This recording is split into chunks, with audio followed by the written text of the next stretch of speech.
There you go. All right, guys, this is Ground Zero in our podcast, so give us a break. All right.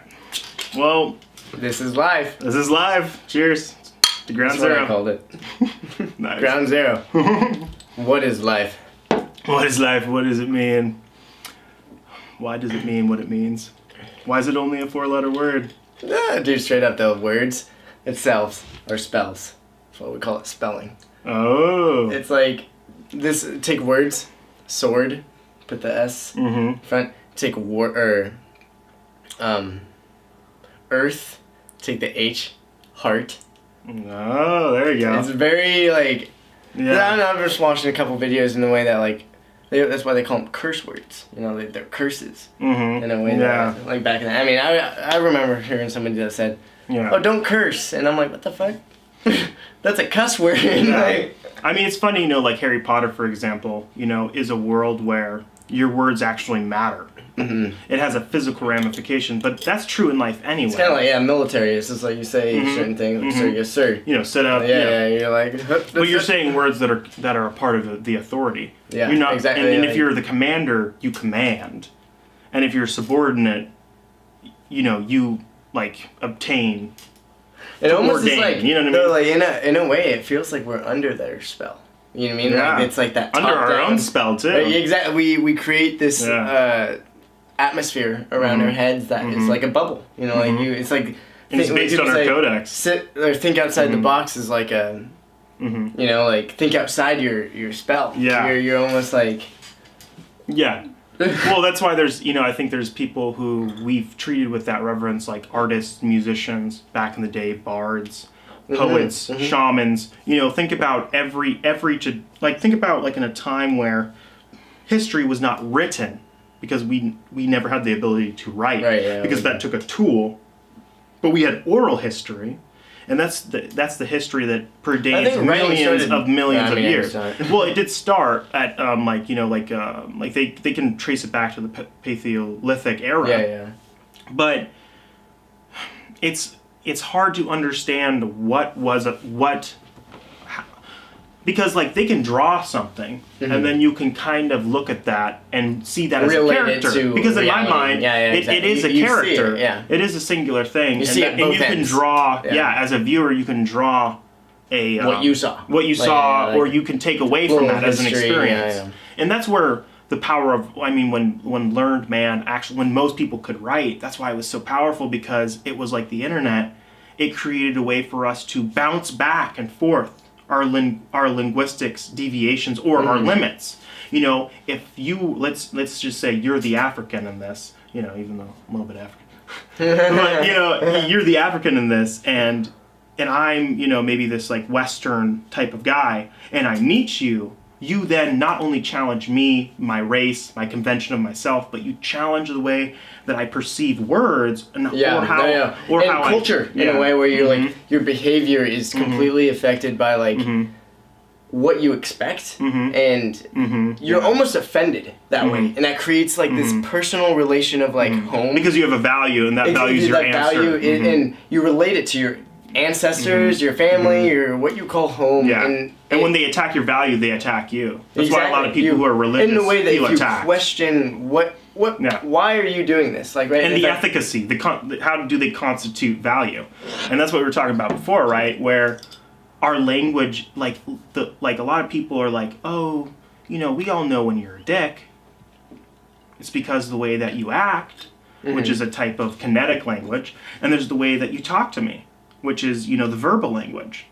And language has to be interpreted, but how do people go about interpretation is the issue of life. Like history. And honestly, when you say things, it's almost like it's a explosion in your brain. You know what I mean? Like, naturally, it's like the first thing you want to do is say something bad, maybe, or good. Like, it's hard if you feel something that you're not used to, right? Like, that change, you're just like, you associate it with this, like, not a negative connotation, but something different that you don't understand yet. And so that is hard. Probably the hardest thing to do when you want to, when you're trying to, like, understand, like, read somebody or something. You're like, what is this? Is it dangerous, or is it going to, it's safety, you know, safety first in a way that you want to be trusted, you want to trust people and how they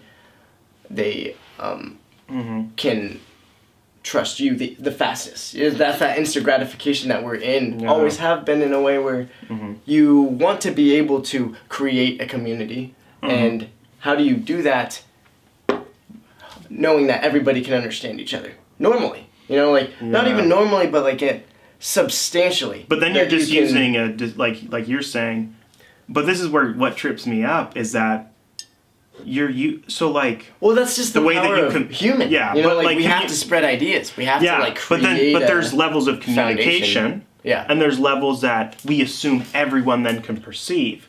You know, like I've always thought, what would be my life if I was blind? Right? It would change my whole way that I would use a word like color. Color to me is a joke. It's a spectrum of what? Darkness that I forever see. But if we talk about things that are existential, that are not realized within reality, I would then be able to conceive that better because I have a mind or a sight that is abstract. I can, like for us, me and you can look at each other and we can abstract the idea of emotion, of meaning, of purpose, like, you know what I mean? But to someone who is blind and you know, shut your eyes, like I don't know how... It's your heart, period. Yeah, well, and I can only judge you on the only spectrum that I can understand is my hearing. So if we have a, you know, it's like, you know, justice, for example, is shown to be blindfolded. And so it gives you this idea that judgment totally just isn't. Judgment is biased based upon the sense of perception. Like if it feels bad, you then assume it's bad. This life is based off of that sensation where you sense that this is a good or bad person, or you sense that you are going to react a certain way to somebody who reacts to you. And that, I mean, how do you not though? Well, like, that's what I'm saying. Can the only, like, let's say a baby was born, and it couldn't feel touch, right? Like how do you not, right? Or like hearing? How do you know? No, and that's an interesting. If you have no perception, being blind, but so Helen Keller once said, or was asked, like, what's worse than being blind? And she said to have sight but have no vision, and that's almost like a sense of imagination. That's like when you're touching something, when you're listening to somebody, you're almost creating at the same time because you're like, this feels like wood, it's hard or something, or what I heard feels, and that's where everything is back to the heart because your heart is like what makes you, your brain, sure, it makes the decision, left or right, like yes or no, but your heart is what creates the creation, you know, the creation of relativity to I feel good or bad, like, you know, it connects to your brain. And isn't that kind of suffering, kind of in like a roundabout way? Because your brain and your heart, they're never getting along, right? Like they're telling each other's signals that are completely unrelated. And you, like the you inside of you has to know that good, that the angels and the devil that's like sits on your shoulder and you're like, who? Yeah, but who, I guess what I think about is like the only way there can be, like, for example, like for us, we are in between the opposition, like we talked about, and that's how we're created. For example, God or like divinity is always treated as not being in the middle, but being at the top or being in this place where it is excluded from. And you think, like I think about nothingness, for example, like just the idea of nothing, the abstract idea. And I think about how the absence of something, that's suffering, right? The absence of love. Yeah. The absence of the spectrum. But as an individual? Well, I'm just saying, but like just speaking more to how suffering operates overall. Like you could say in a sense that the absence of is suffering. Yeah. You know what I mean? The universe suffers, right? But that we don't put that in terms of a human being. We say, there was a black hole. Though. Well, it does suffer. Like, in a way that, like, so planets, they don't have they destroy each other. Sure, they run into each other, but they also create life, right? It's more of a creation destruction. Where suffering to me and you is, I want to have a good time tonight, right? But if you don't have a good time, if you don't, you have these expectations, and that's where it's a life thing, like where the life is like, I mean, you could say that planets have life in them, but it's very different. You know, it's like the different consciousness levels where you're, like we say, we're different from animals, but what really makes us different isn't a lot, but no, but it's that by that small margin. It's the makes margin, a difference. It's just the gap. But that's what I'm saying, like joy and suffering, right? The only thing that makes it different is because you say with or without, and they're the same word. They share similarities between each other. Yeah, I know. I feel making it so joy and suffering are the or same. Like life and death can be one and the same thing. Yeah, but they act as opposites so that they can congeal together. And so, that's like in a way that of all the research that I've done, there's not like the Fibonacci sequence. In life, it doesn't do one; it does two at the same time to create that fractal, the pattern. What's the Fibonacci sequence? What's that specifically talking about? Because I don't really know. Well, the Fibonacci sequence, it's like it's one of the most fundamental laws of math. Because it's the only equation that needs two values to create its pattern.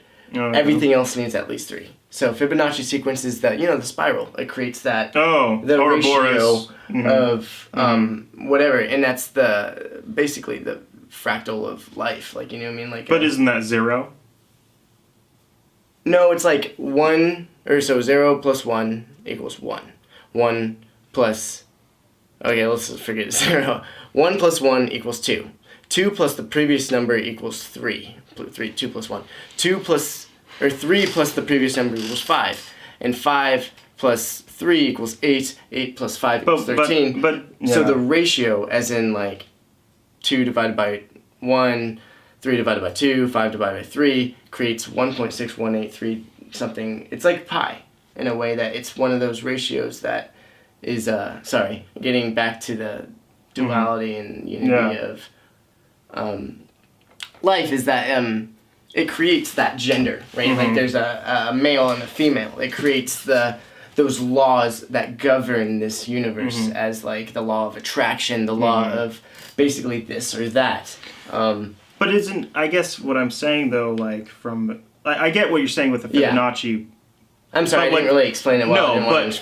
I caught something that was interesting to me, and if I was, I'm not mathematically inclined, that's not my interest, but the relationship between 0 and 1 being the only values, because there's 1 and there's 0.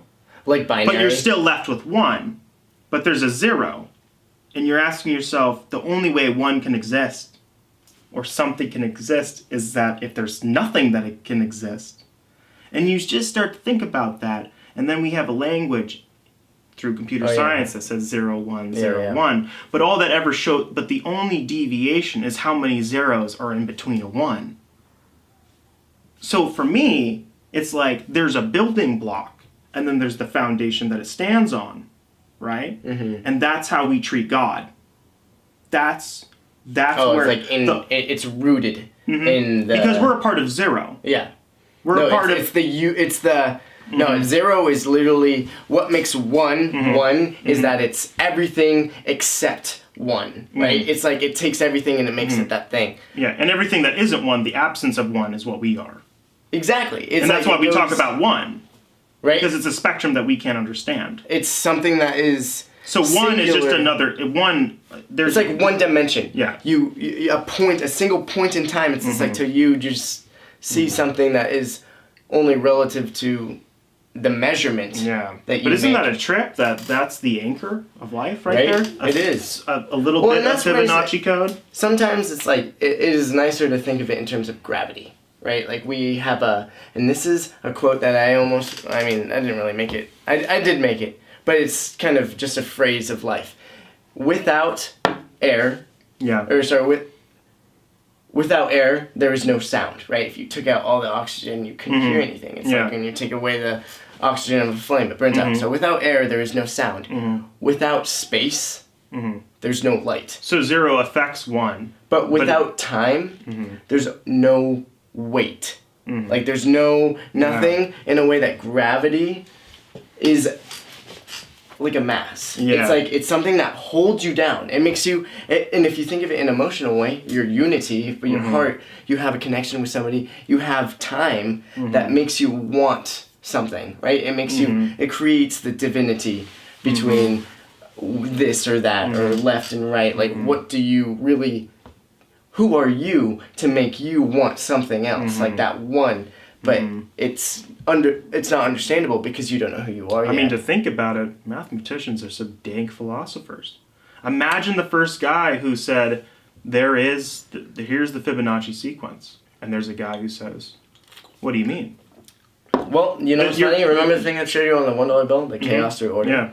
That is the Fibonacci sequence in a way that... So remember the thing you learned in school? Ones. It's like... It's a bunch of ones that go down the side, and then it's like 1, and then it's like a 2, 1, 2, 1, and then it's a 3, and then it's a 4 and a 3 or something. I've never seen that before. Really? Well, for me, it's, I could draw it out for you. Well, the thing is, it's like it's a language of its own. Exactly. And I never tapped into it. What's the universal language? Because you can break down the Fibonacci sequence into words. So, you know when you drop a bunch of balls in that triangle thing and it creates the normal distribution, the chaos through order, or order through chaos. And so basically that has numbers. There's numbers on it if you could see it. And it's cool because it's like you see all the ones and then you see a 2 and all these numbers. If you follow the trail... Anywhere you go, it shows you the amount of possibilities in that trail. Like where it it takes a left or a right, it shows you the probability that it will go this way.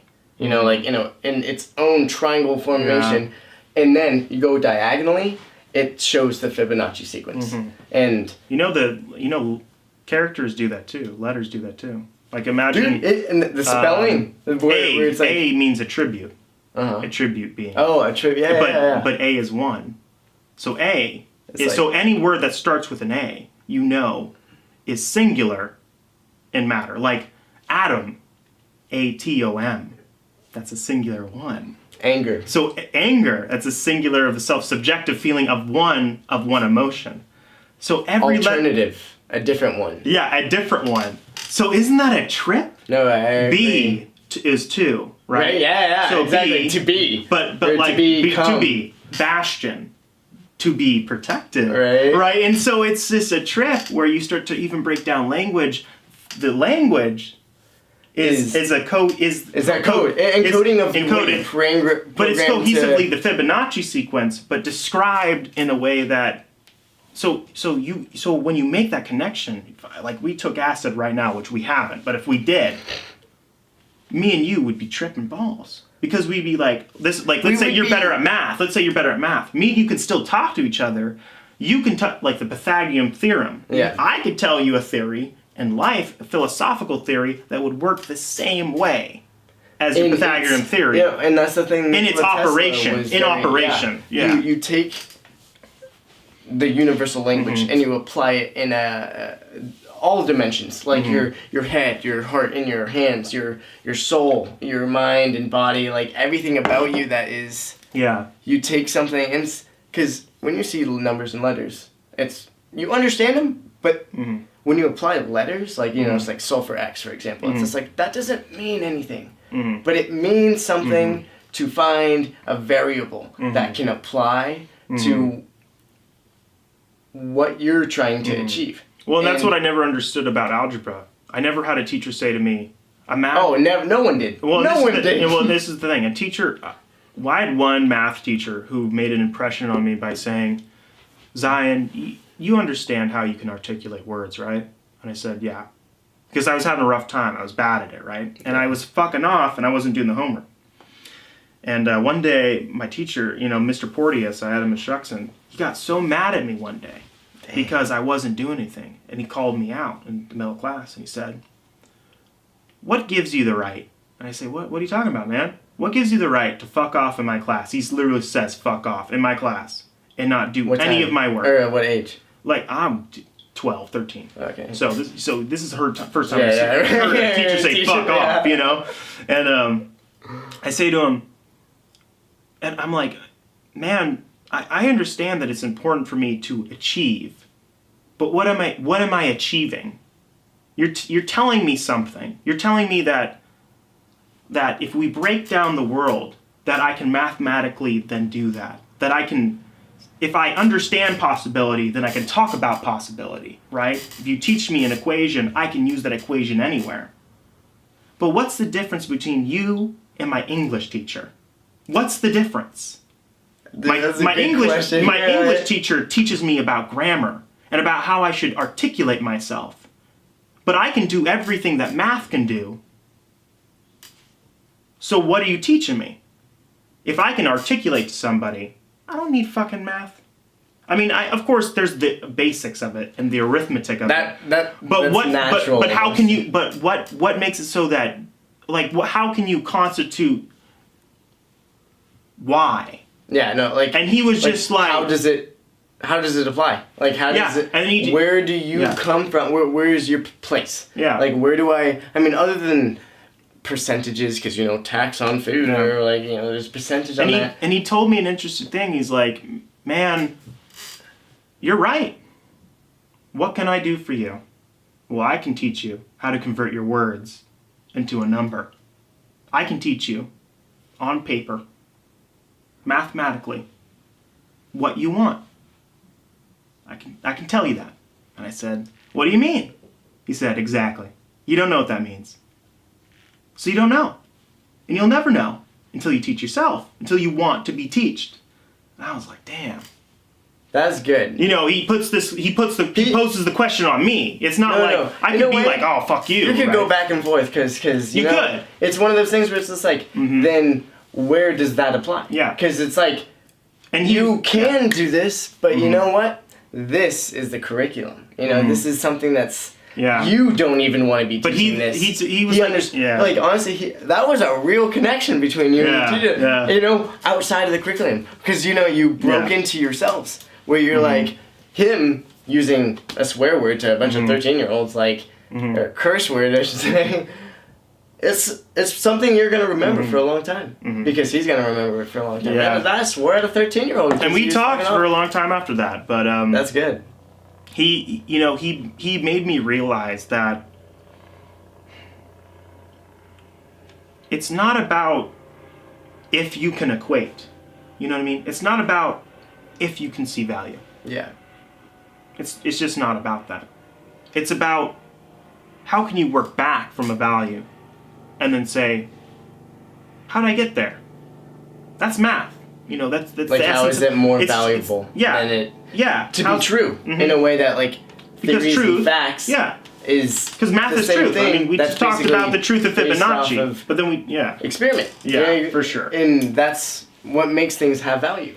And we don't hear that in school. We don't hear that in math. If a guy came at you, you're a young kid, and maybe let's say you're a teacher, and they come at you, and they are asking, like, any kid, like anyone who's young, why should I care? That's a nihilistic question. Why should I care?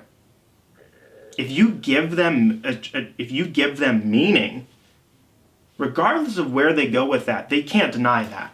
Yeah. You can't walk away from that. Nobody can. I don't care if you're a psychopath, sociopath. You can't walk away from that. You can't walk away from meaning. Oh, but it's all about perspective. Well, it's like, in a way you can. You can. But then it afflicts you and causes you a paralysis. In the way that it makes you that you can't. And it limits you. It's your perception of your own worth. Yeah. Do you want to be obtuse or acute, right? And that's what people need to realize, that you can't, like, school tries to teach a person how to be whole. But the reason why they fail is because they're not specific. You have to teach people that there is a core to language so they can understand then the characters in a word and understand where that comes from. Soul being one, being originator, solar, originator of heat. You know what I mean? Like, if you don't even know that, then you can't break it down. Yeah. So you have to have a tool. It's like our ancestors. Everyone's like, well, I was like, hey, a guy was like, well, a lot of creatures can succeed in the wild. I said, yes, But the reason why humans succeed more often than not is because we can operate with a tool. Yeah. No, tools. A physical tool, right? And we can make that tool and change it versus an animal has a tusk. To make another tool. Yeah. We can make a tool that makes a tool that makes a tool. You can't do that with an animal. Yeah. And that's the issue. And that's why we win. It's that creative thumbs. Yeah, the thumbs and the creative spectrum and the ability to act within that spectrum. And that's why there's a huge deal with people saying we're the fucking most important thing on the fucking planet. Exactly. And that's where it breaks. It's like, sure, we're better. Whatever you say that, because we're not better. It's if you think we are, we have something different. We're capable. Capable would be a good word. We're more capable, and because we're more capable, it makes us the top of the food chain, right? It makes us think that we're the best. Oh man! But we have a consciousness, and we're in the world of hurt because of that viewpoint, though. Yeah, we already are because everybody's on their own. It's catching up to us. Our own capability makes us culpable. Motherfuckers walk around and they're like, I don't affect shit. Right? No, climate change isn't real. Yeah, so many people are just like, bottle, Trump, whatever, throw it on the ground. No one says to themselves like, wow, we're the product of people like Trump. Right. No one's ever said that. No one's ever thinking that. No one's thinking they gave birth to a troll. A little fucking troll. We created the toupee. We created artificial. No, you got artificial. The monopoly. And and he's artificial in a way that makes people feel like he can trust. Like, people are like, well, he's so honest. And it's like, honesty doesn't mean benefit. Show, right? Like, honesty isn't always benefit. It's not even that they know that he's honest either. He could be lying his ass off in the way that he just doesn't care. Like, like he doesn't have honesty. It's that he doesn't have a... He's got a vision. He's got a vision. Yeah. But he's been a businessman for... Yeah. I think, for like a lot of us, truth is this really... It's a terrible word. It's an individual thing. That's just like... For me, I guess, like, for example, just because it applies to you, does that constitute it as a fact? Not really. No. And that is where ignorance stems from. When we say, oh... well, if it affects me, it must affect you. Yeah. And that's the issue of racism. It's an echo chamber that forever goes on. And no one can stop it because the instant someone says, I don't believe in it and don't want to participate, other than people say you're racist because you don't want to, because you're like, dude, you're just like me. You're a dipshit. Right, no, you know what I mean? You don't want when people put that in question. Ignorance is bliss in a way. That's where people rely on this not understanding. They don't care, but of course they care, but they don't have the capacity. You could say to the failure. I mean, the failure of race is like the failure of self. So if you, like, for me... species, too, because it's like... There's no other species of humans anymore. Yeah. Like, it's like, or if there was, we don't remember the time when we eradicated them. Exactly. And why did we eradicate them? Because they didn't share our quality. And that's why we... And that's that we shared. We do share. We do share, exactly. Of course. That's what makes that's the point. That's the point, that now we're at a point where... it's just us. We don't want anybody else. You know what I mean? But also think about domination. I understand why people feel pained in life and then say things are a power structure based upon maybe this idea where, well, look, for me, I'm too white to be white, but I'm not black enough to be black. Having a black father hasn't never given me the privilege of being in anywhere, nor has my mother being white given me any privilege either. So I'm in this weird place, where I can't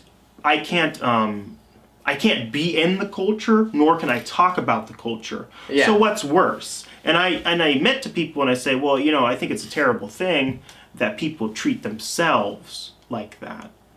That they believe that their skin color is a spectrum of their ideas and their values and the labeling. I can't label myself, so I don't do it. That's good, though. Yeah. That's like almost that. You would hope. Yeah. It's like gives me more fluidity in my life, for sure. We have this ability to be progressive. When you... Yeah, so, for me, like, there's a huge difference between, someone who's doing like drugs like for recreation reasons, or just doing the drug, right? The addict is looking for a certain exchange, a certain experience, versus where, like I'm more of a moderate. It's like collective. Yeah. You're experiencing it while it's and that's where, addiction can be. That's why I know drugs overall have negative connotation, because it affects everybody differently. It's not that the fact that if like all drugs were uniform in how it affected people, it wouldn't be illegal. If we could all drink and then not be really affected by it, we would just drink like it's water. But it's not. You drink enough, it affects everyone differently, but we all know there's the end game. Same with acid. I know it opens my mind. I know that it changes the pathways in my mind. I see different things. I hear different things. I feel different things. Right? But no one can then dictate or constitute the negatives or the positives. So that's why it's illegal. It's a feeling thing. Yeah. No, obviously our ancestors used psychedelics. So they also used herbalism, right? Like, something where... Some fucking stupid fuck flipped up a cow patty, found a magic mushroom, ate it, expanded his fucking mind. He went back to the clan, and he said, guys, think about this. That the sun is a source of light. Okay, Bill, we're gonna fucking kill you. But by the way, that was a dope idea. How'd you figure that out? Well, there's an originator, and that's the source. It's almost like a fear, though. It's not like a good idea. It's like it's an idea that changes everything. But psilocybin has been proven to inhibit fear. Yeah. But it also makes it so that it changes the way that your neurons fire. So then, by that, we can then take away from the fact that, oh, interesting. Psilocybin can make it so you have new and different thoughts. Maybe not original thoughts, but different thoughts. And how they work in that spectrum is, who knows? Right. But it's the same with DMT. It's all. I don't want a 4-year-old doing DMT. Right? That's retarded. I don't think it's possible they die. Well, they die. But let's say you do DMT at a appropriate age, let's say 20 or whatever. That's just precursor. Of course, there's an effect. You can't do DMT every fucking day.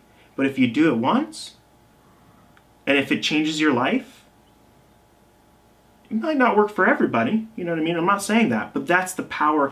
That's the power of drugs, and that's why people are afraid of it. Possibility. Yeah. The addict though is different. They only have one possibility. Yeah. No. And right? that's the fear of everybody. That if me and you go into an exchange, think about how terrifying that would be. Let's say if I talked to my mother for whatever reason, I'd go into a fit of rage. No matter what. No matter what. That's kind of insane. Only one outcome, no matter what you do. That's insanity, right? And that's the mind of an addict. That's the mind of someone who's deprived. Well, yeah. You know what I mean? Well, yeah, it's hard because that's horrible. I've heard horrifying. It's that description that you made for an addict is also relative to psychotics in the way that they have that one outcome, right? One outcome. It's like, oh, there's somebody underneath this piano, and you check under there. It's just like, say someone like that, or just the OCD mindset where you're like, you think someone's always behind you, and you think you just have this association to conditioning, whatever you want to call it. Fear, almost, that your own fear, and you know that fear of yourself is what makes you feel something. It makes you take a step back, right? And addicts don't. Right? They just don't. They step into it. Very true. Because they know what's going to happen. And in some way, it's comforting, right? But the other way, why'd you do it? You know what's going to happen. Right. That's the horrible thing about addiction. That you need to be there. It's a place. Heaven and hell, people don't get it. The Bible, people don't get it. It's not about if the story's true or not. It's about the narrative that it's trying to tell you. Good and evil. For example, it just breaks down the laws. For example, I've been thinking about this a lot. The tree of good and evil. Adam and Eve. Yeah. Satan comes around. What was the snake? He's the snake, right? But it's Satan, right? He comes around and he says, hey, look at there. You know why he doesn't want you to have it? Because he doesn't want you to rationalize by yourself. You should do it. Because if you do, you're more like him. The woman eats it. She rationalizes. No, didn't she convince... Well, the snake convinced, but she doesn't know any better, so she can't rationalize in the first place. But that's the joke. But then he's like, but hey, by the way, though, you can have it. It's fine. And if you do, you're more like God than you ever would be, which is a truth, I think, in a little bit of way. The universe a little bit, right? Recognition. That's it. That's the only thing that would constitute life, in my opinion. Recognition. So she eats the apple. She recognizes a lot. She looks at Adam. And she's like, Adam, you need to eat the apple too. But that idea of rationalization is not based upon, like, it doesn't matter who the placeholder is, male, female. It's the fact that life gave us this manifestation of rationality. Life's like, hey, you evolved. Fuck yeah, brother. You fucking evolved past a monkey. You can use a tool. Right, I was gonna say, and this sounds exactly like a monkey eating a mushroom, and then but Eden and Adam are binary things. It doesn't matter who they are. It matters what it means. Life gives us rationality, and then we say to ourselves, we think we're better now. Well, you think you're fucking better. Well, you left God's garden the instant you rationalized, just like we left our prehistoric mind. Like, we can never have that again. The sin that you created that's outside now of the... that we recognize ourselves, we aren't like the animals anymore. Right, no, we can't coexist anymore. Just the bin that you were put into, right? Like you. Now there's nothing we can do about it. Our Creator gave it to us. A system gave it to us. It gave us rationality. And so in a sense, it's kind of, I like mythology because mythology is psychology. Yeah, and like I like philosophy. I like mathematics in the way that you bend reality, right? You take things and you can apply them to everything, and it creates the same way that things. You mirror. Yeah. You become what you manifest what you... And you manifest an allegory, and the allegory can talk about it, you create a code. It creates a code. You almost you're able to talk in a way that's never been spoken about ever. And holy shit. Because when you talk, man, or when you see something, like I get excited. Oh, and people aren't excited anymore. People don't get excited anymore. They don't use their heart, dude. They almost they use their They're head. Afraid. They're afraid. Dude. They're afraid of the critical self. They're not afraid about the experience. They're afraid about, ooh, should I do it? Right? So that's what I get from the story too. Like, everyone blames, there is this weird phenomenon where in religion, in Christianity, in monotheism, there's this idea that women were the original sin. That the other, now this is a trip. Now this is what really gets me going. Sin does not exist if you're the only one. If you operate by yourself, let's say we lived in this little circle. Yeah. Anything we do from there can't be any mistake. Perfection has been achieved, right? But that's the thing with single cells. The single cell said to itself, "Oh wait, I'm the only one. That can't be." Right? It says to itself, "I can manifest. Right, so why shouldn't I?" Right? So in a sense, is consciousness the rebellion against whole? Like a fraction, like in science, we realize it's like the ones and zeros. They separate.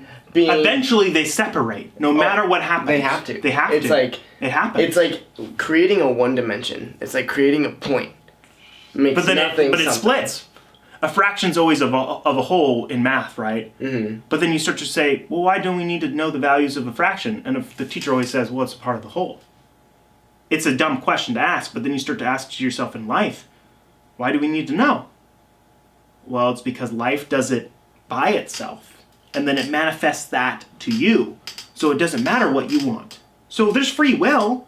Me and you can look at the whole and start like let's say. But you have to change the view of the whole. You have to. It's like, what is a whole? Like, is it a hole in the ground, or is it a hole like there's nothing inside? Like, is it a piece of pie, right? Like that creation that we have manifested in our minds to have spells that make like we were talking you about. think that you're related to, or like what you're saying. The recognition to have, which is power. Recognition is power, but that power is just distribution. And where does I'd say it's also respect. Yeah, like you have recognition is pure. It's like it works all by itself. It's like integrity. Yeah, it's something that we all search for. It stands by itself. I mean, like it's independent. Like if you're, but that's the bitch of it, right? You're a human. You recognize. Now, what's the issue in life a lot of the times that I see where people make a really unhealthy distinction? They say, okay, I recognize. That's it. That's where it ends. And for me, I'm like, oh shit, I recognize. Okay? How the fuck does that affect me?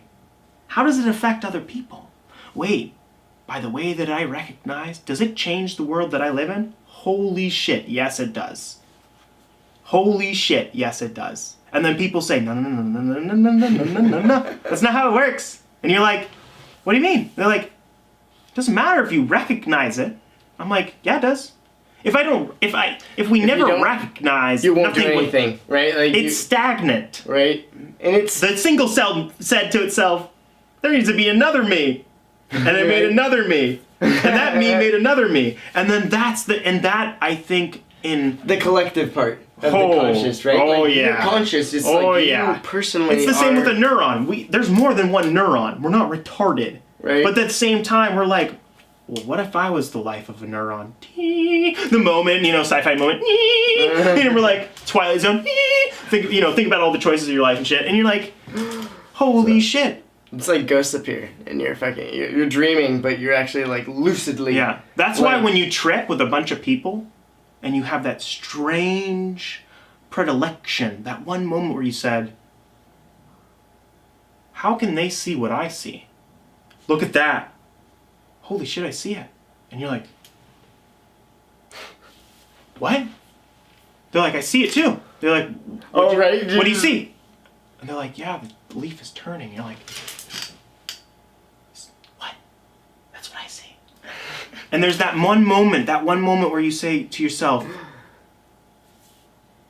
the only difference between me and you is that I can at least recognize myself. A dog who sees another dog, they're like, it's a dog, and I'm the dog, and we're dogs. Hardly, it's like... That's like a revolutionary idea. It's like, the hive mind, it doesn't work against itself. It is itself all the time. But we can't be ourselves all the time. So we try to be other people. It's the inverse. Mm-hmm. The inverse reality. We deal with the other problem. Exactly. The other problem. And that's the empathy part, though, because it's like we want to help. We want to help people in the way. And that's how we're built. Fix people, right? And but it's not also that we're built that way, because sometimes the way we use tools, we create tools so we can fix things, but eventually we get to a point where we don't actually use tools to their use of purpose, because we don't actually get to use them all the time, but we begin to use anything we can as a tool, because everything is a tool. Yeah, and because it's the other, and that's what we're involved in. Now, because we know the self, right? And at least some point, people can be taken advantage of, and that's not like anyone's agenda. That's somewhere where collaboration almost becomes competitive. But it's the benefit of the self, right? And so, great. That's the hard part, because nature doesn't distinguish. There's no distinctive other, because there is the self. But it operates on the idea that there is the other. It doesn't separate it out. Where we have to we can separate out black and white. The universe is black and white all at the same time. It's all colors at the same time. Where we are born into a singular vehicle, And that vehicle is changeable, transmutable, convertible. Materialistic or like well, but just the soul, the body, the physical, and we have all these oppositions of the physical realm and mental and so on and so forth. But we can like be aware in most of the spectrums, and we have to teach ourselves to be more intuitive in every single spectrum, and that's why we're stupid creatures. Like because we're the masters of nothing, because we have everything. Like we can't control shit, but then we say that we do because of the false commitment of courage or stupidity, which I think is fear more itself too, yes. because we almost cower ourselves into thinking that you're not relevant, right? And we have to feel relevant. We have to feel relevant. You look at society as like a thing, and you think everything that's bigger than you. Exactly, bigger than you. But it's a part of you because you're a part of it. And it's units of you, of one, but you can't think like that. That's not how it works. And that's where people, the mindset is. Yeah, and that's the line. That's the drawn line. A million starts with one, right? My like, God. And that's where. Yeah, but everyone's like, that's stupid because I'm in the million. They never say they're the one. It's like, how many million are there? 300. Yeah. How many units of me are there? That's what you start to think about, and that's why I have a different sense of identity and sense of race, because. Well, at the same time, what is that? What does that even mean? What is that? What does that mean? That's our natural or natural fear. I don't know how to say it, but we want to not belong, right? Like we think that we need to create this segregation, but it's like or be oppressive. Exactly. Because life's oppressive. Why do we want to create? But we can't be oppressive because we can't be ethical about oppression in life is different than oppression than by a person. Like the oppression of nature, like a tornado comes in and doesn't care about anyone. It works by itself. It operates by itself because that's nature. Because in relationship of nature, which is, and I think the most But me and you have this really huge upset when we try to talk about God, because me and you both know that God doesn't work on some moral or ethical view. That's not how love is love. We're not stupid.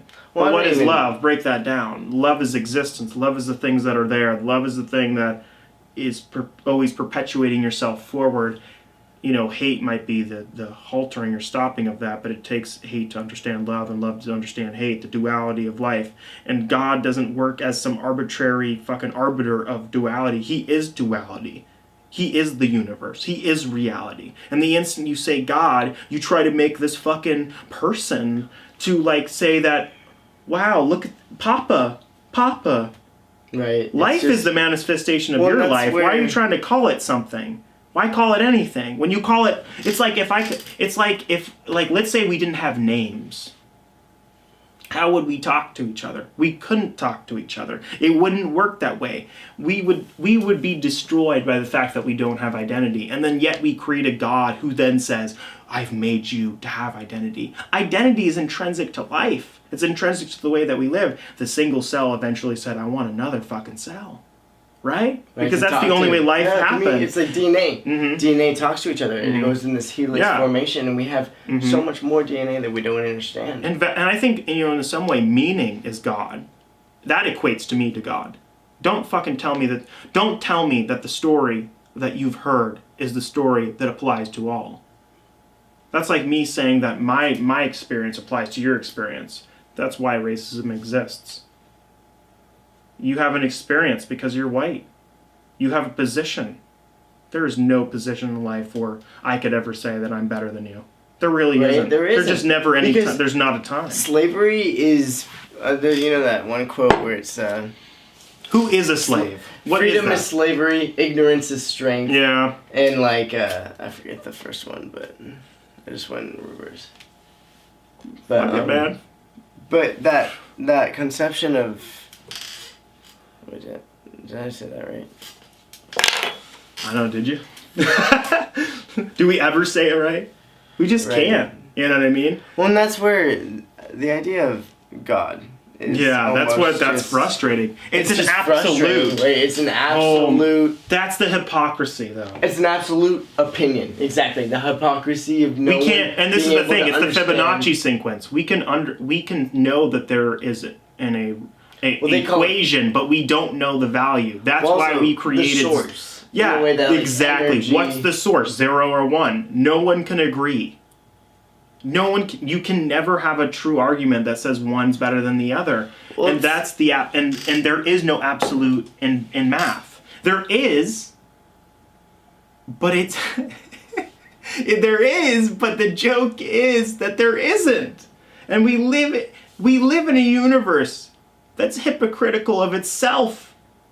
And then we try to say to ourselves, we can do better. What are you talking about? Or we can make more of we make more is better, or bigger is better kind of thing, where we think that the intensity is the commotion, the chaos. Oh my gosh, that it creates something out of the mass. And that's why, to me, not screaming anarchism, but we don't need more, we can live on our own. You know what I mean? There wouldn't be wars with our neighbors, right?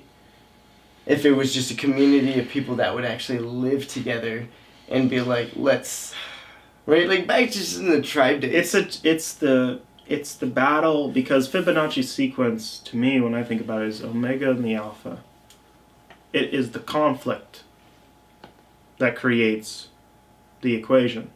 It is, without the values, there is no value. So you bring up a good point, where if we know the values of ourselves, we know the values of the other. And then that translates into all sections of life, all sectors. But the pain and the suffering that I would say is most tangible to me is we come from a place where we want to share. We want to grow. That's why I believe people say that people are inherently good, because progress is the key. But why humans, and this is why I feel great pain for myself and other people, how do humans want to acquire progress? In what dimension is that achievable? That's why when we talk about religion, there's this huge upset when we try to talk about our connection with divinity. Because the universe has no quarrel with itself. It exists by itself. We recognize we exist by ourselves. And then we say to ourselves, why the fuck do I exist? We are built upon a machine of hypocrisy. And then we try to say to ourselves, there's perfection. Perfection is imperfection. And it just makes you fucking puzzled at how we can create a relationship off of that. Perfection is imperfection. At the same time, and it fucks you up. It's that's the duality of and that's the disconnect. Yang, yeah, and that's the disconnect though too. People don't want to be. People are like, Zion, dude. We can't even we struggle. Even now, we're struggling with a force greater than ourselves. Let's just be honest. There is going someday, thousands of years later, there's going to be someone who might watch this. And that's the thing I was going to say, because really articulate it. Well, fuck them, because we're changing all the time. Yeah. But that's what I'm saying. But they're articulating based on the foundation someone else articulated. And everyone stands on the shoulders of giants. It is good. It's practice. You know what I mean? We're both learning something, and other people are too. Exactly. In the way we're communicating. It makes me happy though, in some sense, to think that. But also, what I was saying though is that foundation. Imagine back in the day, the way they kept, in the way that we're trying to make history. Mm-hmm. You could say, they did it through writing on walls, right? Yeah. And like writing tablets. Leaving something behind that was more than just their physical body. Yeah, exactly. Because it wasn't enough anymore. And we've come to this digital age where we think that people are going to find it, and it's probably true that they could be watching it right now. If it continues to exist, right? yeah. I mean, the only reason that, like, you know, for example, like the only reason we found the cave that had the markings in it is because we found the cave. I'm always interested in the only thing that really separates us from the animals is our know-how, our capacity to know how. It's not like, I mean, in realism, if a cheetah just got out of the zoo and a man was walking on the street, me and you, let's be honest, we're gonna say that guy's fucking dead. That guy's fucking dead. But let's say the cheetah meets the right guy, the right dude. That cheetah might not have a great chance. But it's only based upon one really small factor. That the guy can be like, oh, I got a skill for this. I got something that you don't. You've got all these things that you have.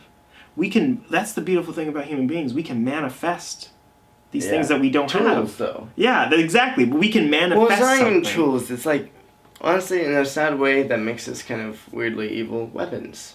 Like, you know, that's... It makes us subverted, for sure.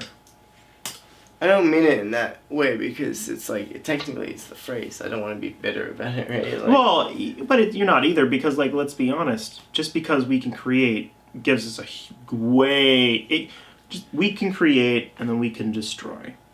That's why we always have, like, there is, like, in religion... It's just the masculine mindset that we have at the moment where it's so much power. Too much power. It's disgusting, you know, like, this world was run off money. It's just like, that's not the goal. No, it's not. It's But it's a necessary evil, though. It makes it so that we can see the good. I would, like you, I wish it wasn't here. But it causes us to give us example. In the animal world, the example of extinction is a lot more... it's a lot more obvious. Yeah, you're just dead. More, yeah, exactly. You're just fucking dead. It's like, you know what I mean? You're just dead. Shot with an arrow, it's not that hard. But for us as human beings, we bury the dead. Like, you know, bury the dead. Like, we kind of... And we recognize we bury it. Exactly. We don't just move on. We have sadness, we have feelings, we have... Isn't that crazy, though? It is. There's no recognition, just you're fucking dead. You're a deer, you're fucking dead. Bambi? That fucking movie was a travesty. Because Bambi didn't even care. Bambi's like, I'm fucking dead, dude. You know what I mean? Like, how do we even do this? But honestly, like... Why do we even make, like, in Disney, like even in religion, we... Like, before we could even understand what an animal was, we're just like, oh yeah, the animal totally doesn't care. Like, whoever someone smoked some good weed. Because they're like, oh yeah, there's this boy named Mowgli, and he's going to be raised by the wolves. If there's a baby in the woods and the wolves find it, they're gonna fucking eat it. They're not gonna raise it. They don't give a fuck. They just notice that you're not a fucking... They notice you're a baby. They don't... They're like, oh, it's not a wolf. If you want that. I'm gonna eat it. And even other wolves, like lions, like male lions, they eat their young when they're weak. Polar bears do that shit. Dude, Tarzan's not even a real concept. We can never break... Even if animals have a language, their language is so... based off the precept of the whole. Tarzan's more realistic than most. It is, but that's like saying we could understand an alien race. If there's a distinction of consciousness between us and an alien race, we're fucked. We're fucked. It's like Ender's Game, where I wouldn't say we're fucked. No, we're fucked. I mean, we're. What if a being came to you? And was like a fucking real fucking... You almost like killed yourself, but a real being from space. And they say to you, hey, what's up? We're called the Legion, and we're one mind, and we've thought about everything before you have. And by the way, the only reason we're really destroying you is because you don't show the signs of wholeness. Like, we're one being. You can't even argue. Like you couldn't even have the capacity. Like you just be like this. Literally the alien would be like this, where you're going, and they don't hear you, and they're like thinking to themselves like, wow, I think I've just recognized an ant. You know what I mean? That's how we feel. What's for me, I'm not in a relationship. I'm single. And I think to myself, especially a lot of other people who are happy, right? Makes me think. I always think, are they really happy? Mm-hmm. But then it's deeper than that too, because I ask myself, from that question, am I happy? What constitutes happiness? And how can I live with somebody else? With a partner. I have this. How could you be happy and also be happy with somebody? I mean, how? I'm not a celibate person. I don't know what it's like just to love the self. I do love myself in some terms, but I also hate myself in some terms. But I also love people some terms, but I hate them too in some terms. But I want, when I see it, like recently, I've seen a lot of my friends be happy with somebody else, and I always ask, are they really happy? And when I see them failing and not happy, it makes me say, whew, thank God I'm not happy. Or thank God I don't have that person, because maybe I wouldn't be happy. And it's a terrible thought, but at the same time, it's one of those things. How can we coexist? That's my question. How can we do it? Well, and we talk about it all the time, but it's just there's so many different diversities coming out. Not really coming out, but it's been this gender identity, right? This whole feeling of equality that we all need to share, and that's a very important aspect in this new generation, because everyone feels out of place. How many where we are, where we stand in in the way. And do we think that we feel out of place with love too, in that sense too? All that's because we're always distracted. People. I mean, it's beautiful when you find love. But some people always just settle down, and that's... Yeah, it's a big one. It's a big one where you're like... Is that love, though? And how can you classify love? And how can you advocate for love? It's almost... But what's your love? What do you want to feel? What do you want to get out of it, I guess? Well... Because that's the bigger question. What do you want out of it? Do you want just stability... Is stability love? In a relationship specifically, you're asking? Yeah, what? Well, in a relationship, that is important. I've learned recently, because that's because love is just a substitute of a word that we can't understand. It's more than just one thing. In the way that a cell always makes two. Yeah. And yeah, of course. And then it continues from there. And that's kind of why life is a pattern. You know what I mean? We're meant to kind of find our companion, whether who it is, whatever sexuality. Some people might disagree with you there. So there's a lot of people who don't feel that way. Well, and that's where family is always, family first. I just think about the people who, for me and you, I have a feeling that I'm gonna find a partner, deep down inside. I don't know when. It's not. I can't tell you the future of that, but.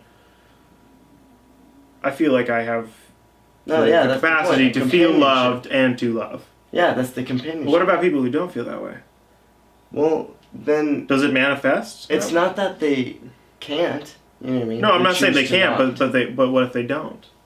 If it's not... Okay, and that's where they might have just not got the chance, you know what I mean? They might have said no too many times. Right, that's not. But there's certain individuals who don't feel love, who when they can't love other people. I think it's that's that's the point of getting down, is so that you can feel love again, right? But I'm just saying the people who are not, who physically, mentally are evil. No, but I'm just saying that the distinction of love is not there. How is that? How is that? Why is that? How could you not love anything? You can love some... Of course, but of the other. It's so key to us in our lives. When we see a couple, we think more than just one person. Some person could just be a player their whole life. You know what I mean? Just be the Playboy dude. True. That's a point of where you just love...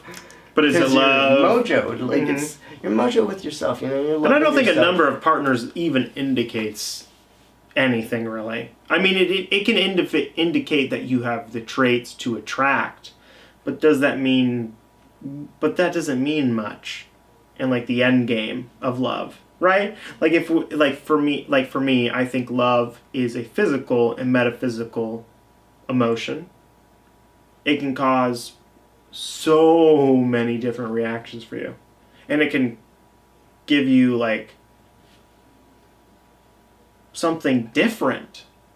That's why it's so addictive, because every time you give in to love and you feel love back, it gives you something different every single time, and you just can't realize how that works. And in a sense, that's the addiction. Like, even if you, like, I've been in bad relationships, you know, and then when I get out of them, I'm like, holy shit, I was addicted, not to maybe the person, but how that person made me feel and how I felt. Any relationship is a habit. Yeah. And and that's a dangerous thing. That's dangerous. When you get in a relationship, no matter what habit. That's why our generation sucks with it. We get lazy because we have like, dude, instant. We could sit here and be like, I need a beer. It just comes out of nowhere, right? Mm-hmm. Like, same with a relationship. We can just swipe right. Right. Until we find the like, one. Boom. Yeah, that's the one. And that's the thing too. Like, we have to be careful about the qualities that we choose in our partners, and the qualities that we choose within ourselves. And I think there's this laziness. At least for me, I know there's been a definite laziness, and being a little bit more real and realistic. I hate when don't get me wrong, like I should give people a chance, but I hate this fact that I've let when I didn't like something and never said anything about it. Because I just wanted love to be unimpeded. It wasn't even, and then it was more about like fear than it was about love. Yeah. Like, when you can't share with your significant other. Well, with anybody, what's it mean? And that's the point of dimension, though. It's just like, you're a point. Mm-hmm. And they're a point. And then you make and you have to build a bridge. Right? Like, you have to make a covalent bond. It's just like, it's very interesting. Where I work, there are people that I have still not introduced myself to, and I feel awful. But it's gotten to that point in time where it's just like there's never an appropriate place or anything to say, hey, like, what's your name? I don't think there ever is. But sometimes there always is. You know what I mean? Like that feeling of like, why haven't I said hi? Mm-hmm. Even though I know everybody else kind of thing, but it's that awkward like. Yeah. I do it too. I do it too. I admit to it too. Like, it's hard. You just don't see it. But it's the ego. Mm-hmm. And it takes a lot of discipline to say, I'm just going to say hi because I want to say hi. I don't know how they're going to feel. I don't know what they're going to say. Like, that's the best times I've had in my life was when I said, I don't have an expectation for other people. Like, the only thing that I can expect is self. It's self. Lol. Right. Jokes. Because, you're your own comedian because you realize, like, it might not be funny to other people. That's why it's fucking funny. Exactly. It's not funny to anybody else except for you because you notice it. You're like, Charles, look at that. And if it is for you, it is for them. Because the cloud looks like a dick, Charles. And Charles is like, I've never seen a dick. You're like, well, Charles, it's because you're a horse. Fuck, sorry, Charles, that's not funny. You know what I mean? It doesn't make sense. It has to be absurd. No, exactly. Just something that you can relate to because your mind is active somehow. Yeah. Like, and love is absurd. It's fucking stupid. Being related to. In a way that you're communicating with love me. Have the traits that I want to have. Attention, though, in a way. Notice me. Suck my dick. My big dick. You know what I mean? Like, even that, but like in this way, in this form. Love is self-proclamation. Emotion self-proclamation. Here I am. And then someone's like, fuck yeah, there you are. You know what I mean? That's the only reason a relationship works. Well, that's kind of the cool, simple thing about it. Yeah, that's why it feels good about it. Because you're like, fuck yeah, dude. Like, that's what parties are about. That's like when you see a dude in the corner of the room, you're like, hey, brother. They're like, hey, brother. And you recognize each other. You acknowledge. For once, you don't have to fucking think about yourself. You just like, cheers. You just think like, what's up? And that's that's the power of love when you can build off each other in a healthy manner. In a manner that doesn't impede yourself, but the fact that you don't always need yourself. You don't always need to exacerbate your fucking existence. We get it. You're there, Bill. We love you. Fucking fix the copier already. You know what I mean? Like, shut the fuck up. And that's what people do for each other. That's what that's some of my best girlfriends were like, you really overthink shit. I'm like, dude, yeah. all the time. Everyone does, you know? Yeah, it does. Like, and you gotta laugh about it, because if you don't... And you have to get it out, too, though. No, for sure. You gotta get your angst out. It's NWA. Almost. You gotta say, fuck the police. Yeah, You can't... Fuck the police! You cannot say, fuck the police. If you never say it, you're a fucking narc. Like, you don't get what's going on.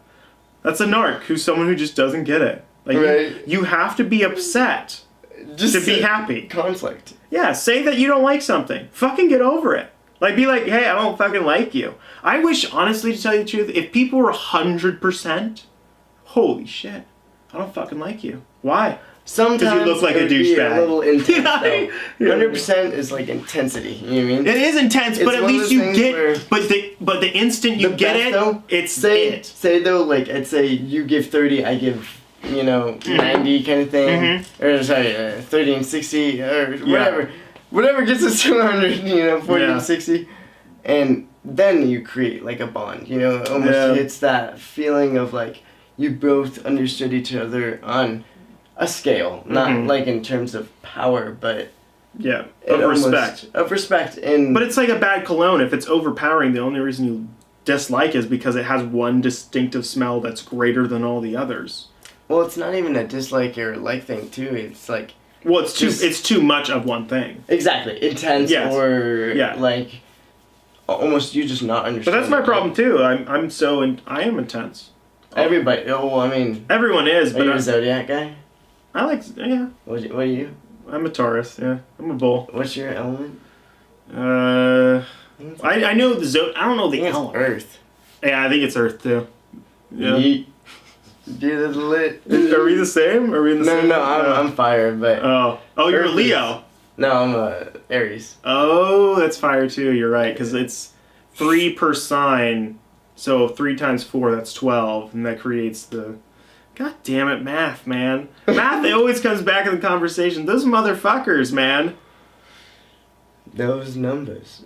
Why, dude? You know what's tripping me out now? Like I think about it. You know what Simon Says, the bop. You remember the bop? The kid toy. Yeah, twist. And it has 4 sections. Bop it. Tap it. Fucking motherfuckers. Hold it. There's always 4 different mediums of how it works, and then when they add the new one, they added hell stuff. Where it's just like, yeah, dude, like. Are you trying to make kids drug addicts? Like, are you trying to make kids have like anxiety? Yeah. Spin it, twist it, roll it, fuck it. It's like, what the fuck's going on? Dude, the reason why people are so fucking on edge today is because people have to explain the computer. Well, I mean, how's the computer work? Okay, well, let's just sit back. Charles, let's talk about the computer. You see, the computer, and you're like, that's it. That's all you got. Like, the instant someone goes into, like, a whole story of how something works, if you're not into it, you're like the guy who's listening to Eddie Bravo talk about fucking conspiracy theories. Hitler's alive in Brazil, and you have no idea the power that they have. The fascists, and you're like... I'm a conspiracy theorist sometimes. Oh, dude. There's so many. Let's not start that, though. The people are going to become afraid of what we know. Like, for example, like, the conspiracy of 9/11. Let's not even go there, dude. No, you can't. You can't. It's never going to go well. There's always going to be a guy who says you shouldn't even started that conversation. You used to be a credible source of like wisdom, and then you started to talk about the inner workings of how America works. Obviously, it's not corrupt. There's no way that we killed Osama bin Laden for more reasons than one. You're fucking retarded. And I'm like, well, you know what? By the way, you just pointed out all the things that I thought was wrong with it, but by the way, it's just a fucking conspiracy. Chill the fuck out.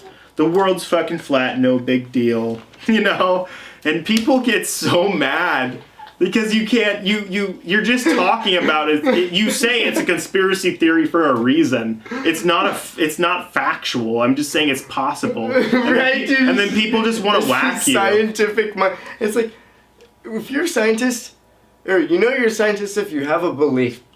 If you think of something and you don't associate a belief to it. Yeah. Like, you hear something and you don't religiously just say, this is what this is how it works. Right? Like, well, this is how it works based on the facts that we have today, Charles. And it's like yesterday, when Einstein figured out relative of mass, we weren't just thinking to ourselves, wow, we knew it all. We said to ourselves, holy fuck, we're idiots. Because now we know someone else has said something we haven't said. Fuck that motherfucker. Right. You know what I mean? Scientists are... they're always discovering something new, right? Like, yeah, they're always suffering. They're discovering. I know, but they're suffering too. They're always willing to say that they're stupid. Really, that's what a great scientist is. And exactly. They're willing to be fucking retarded.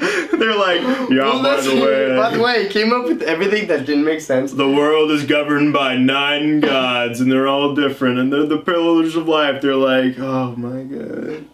Years later, they realize there's gravity. Oh, I get one.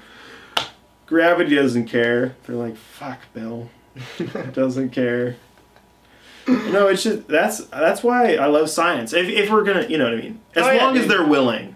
I love all opinions, like scientific facts, theories. Honestly, I love opinions when they're able to say, "Well, I have an opinion, but I'm kind of a hypocrite by having the opinion." And sometimes, like me personally, like I might say things that I didn't mean. Might say things, or might not reflect the whole idea. Right, I just it's a part of the idea because it's like you have to. It's points. There's a point where being an artist is like yourself. It's just throwing yourself. You know what I mean? Like sure, you're gonna get laughed at or like criticized, and that's the point of perfecting yourself and like hearing that constructive criticism because it's like Arnold Schwartz.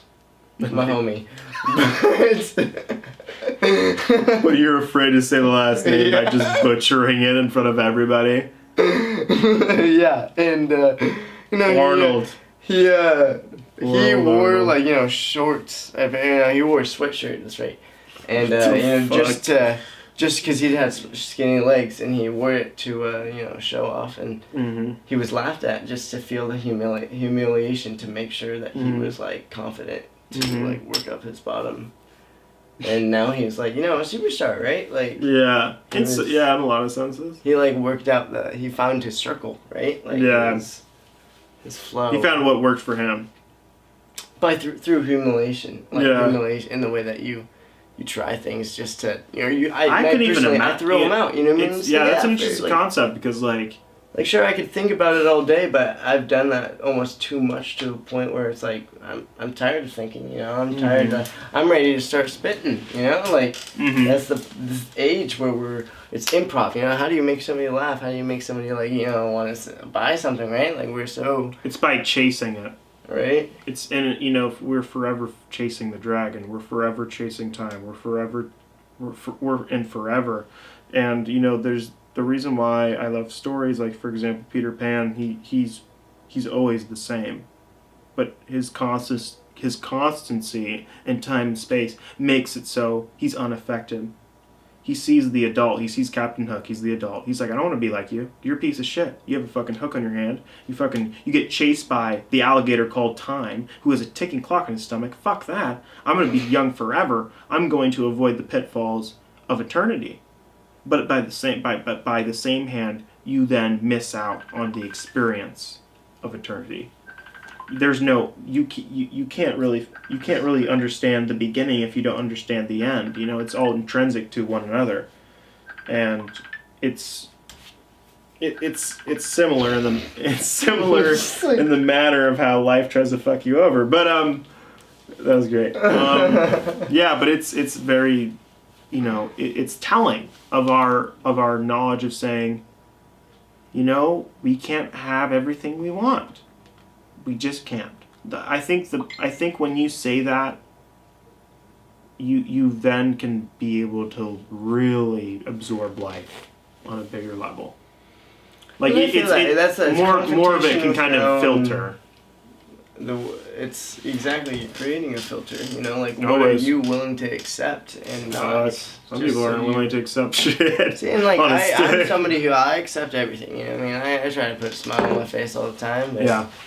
it gets to a point where it's like, yeah, sure, you could see or hear something that you're not okay with, but sometimes, you know, like, are you going to be the person to make a fit about it, or are you just going to take it? I mean, sometimes, most of the time, I'll take it, like, you know what I mean? And when I do make a fit about it, it's because I'm really frustrated. Or I'm super over inundated. I bottle things, so when I freak out, I freak out. You have to strategically pick your battles, and like, it's not that you're, like, in the way that we're having a discussion, it doesn't turn into a debate.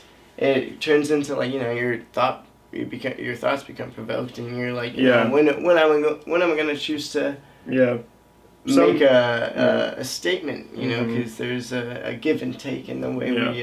It's not beneficial for us to argue with each other because never. It's because we're so. It's not that we're like better than anybody or averted to the fact of conflict. It's that we have a different type of fear, which then drives a different type of reaction. Exactly. I have the fear of conflict because I want to be able to negotiate. Because my life has been this life that I can't negotiate in. I'm born a certain way. I have to do certain things. I have to be a certain person. I have blah, blah, blah, blah, blah. And I noticed that the life, like in you in the sense of an anarchist, I noticed that there is structure and rigor, yet this rigor and structure does not necessarily have to be there. These are constructs that I've made that other people have made for me to play in. The only reason, it's like a trampoline we all can assume is made by somebody else. Or if we make it ourselves, someone else is going to bounce in it. Eventually someone's going to have the bright idea of jumping on our fucking trampoline. And then they'll make a trampoline because they'll think, how fucking cool is it to have a fucking trampoline? And you start to realize that, holy shit, it's not just a toy. It's more than a toy. It's the idea of freedom.